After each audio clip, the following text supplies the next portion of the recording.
إن الصلاة كانت على المؤمنين كتابا موقوتا۔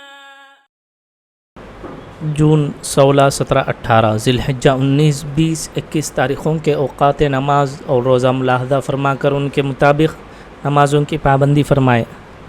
فجر کا ابتدائی وقت 4:29، 4:20 پر 9، ظہر کا ابتدائی وقت 12:15، عصر کا ابتدائی وقت 4:49، 4:40 پر 9، مغرب کا ابتدائی وقت 6:46، 6:40 پر 6، عشاء کا ابتدائی وقت 7:59، 7:50 پر 9، اور عشاء کا آخری وقت وہی ہے جو سحری کا آخری وقت ہے۔ من جانب مدرسہ علم القرآن، مسجد فاطمۃ الزہرا، محلہ نقاش، کڑپا۔ السلام علیکم ورحمۃ اللہ وبرکاتہ۔